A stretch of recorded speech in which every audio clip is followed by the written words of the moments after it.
हमारी बहुत मजाक उड़ाई गई।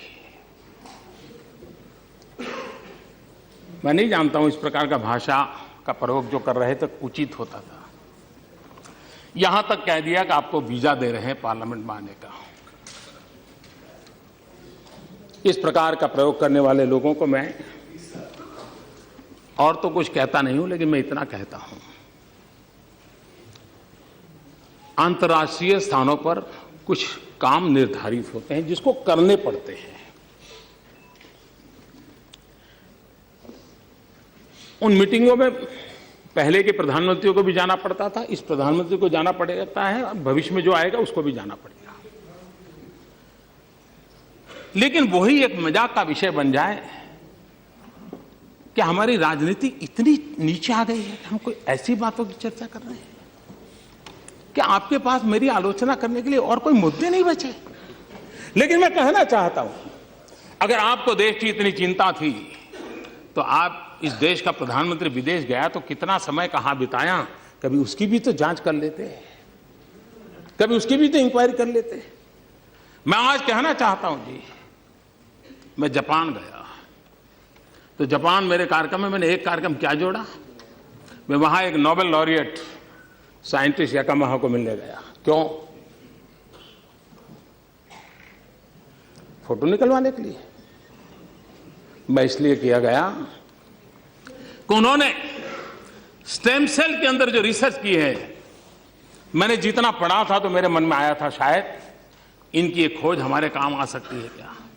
क्योंकि मैं जानता हूं मेरे देश के आदिवासी, उन आदिवासियों को परंपरागत रूप से सिकल सेल की भयंकर बीमारी से जूझना पड़ रहा है, और सिकल सेल की बीमारी कैंसर से भी भयंकर होती है।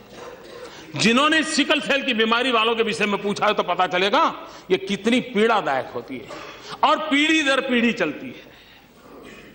अभी तक उसकी कोई दवाई नहीं मिली है। एक आशा लगी है कि स्टेम सेल के द्वारा सिकल सेल की बीमारी से मुक्ति हो जाए। हम गए तो वहां गए, उनसे चर्चा की, और बेंगलोर के हमारे साइंस इंस्टीट्यूट के साथ आज उस दिशा में हमारा काम हो रहा है कि स्टेम सेल्स के द्वारा हमारे युवा साइंटिस्ट कुछ खोज करें। मेरे आदिवासी भाइयों को पीढ़ी दर पीढ़ी जो परेशानियों से जिंदगी गुजारनी पड़ती है उससे वो बाहर आए। हम ऑस्ट्रेलिया गए, G20 समिट में गए। हम कहां गए? मैं उस किसानों के साइंटिस्ट, एग्रीकल्चर साइंटिस्टों को मिलने गया, उनके लैब में गया जिन्होंने प्रति हेक्टर ज्यादा चना उगाने का और सबसे खराब धरती पर चना उगाने का सफल प्रयोग किया था, रिसर्च किया था। कहीं पढ़ा था मैंने, मेरे मन में पढ़ा था, मैं उनके पास गया। हमारे देश को पल्सिस में हम बहुत पीछे हैं। देश को पल्सिस की जरूरत है। गरीब आदमी को न्यूट्रिशन फूड के लिए प्रोटीन जरूरत है। हमारे देश के गरीब को प्रोटीन मिलता है दाल में से, पल्सिस में से मिलता है। अगर हम किसान, हमारा किसान अच्छी मात्रा में पल्सिस पैदा कर सकता है, अगर प्रति हेक्टर ज्यादा पल्सिस पैदा कर सकता है तो उसको भी अच्छी आय मिलेगी और हमारे गरीब का भी भला होगा।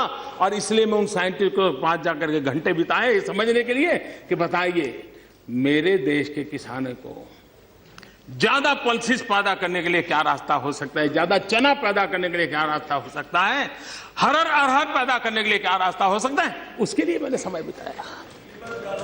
मैं एक और साइंटिस्ट के पास गया, इस बात के लिए गया मिलने के लिए कि उन्होंने केले में कुछ नई खोज की थी। मैं समझना चाहता, मुझे पूरा पता नहीं था, तो मैं ऐसे ही चला गया उनके पास, उनके साथ बैठा, उनकी लैब देखी, उनके प्रयोग देखे। उन्होंने केले में न्यूट्रिशन वैल्यू बढ़ाने में बहुत सफलता पाई है, अधिक विटामिन को पाने की सफलता पाई है।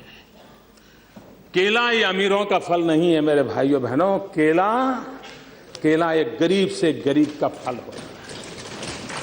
अगर केला उसमें न्यूट्रिशन वैल्यू बढ़ता है, विटामिन अगर ज्यादा अच्छे मिलते हैं और इस प्रकार की खोज के साथ केला बनता है तो मेरे देश का गरीब से गरीब व्यक्ति केला खाएगा, उसको ज्यादा ताकत मिलेगी। अगर विदेश जाते हैं तो इस काम के लिए जाते हैं।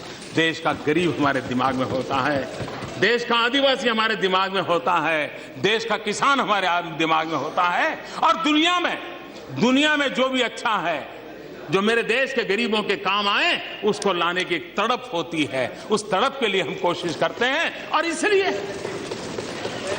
समय का सदुपयोग करते हुए हम किस प्रकार से हमारे देश को आगे ले जाएं, उसके लिए सोचते हैं, उसी को लिए करते रहते हैं, उसी पर हम करने के लिए कोशिश प्रयास करते हैं।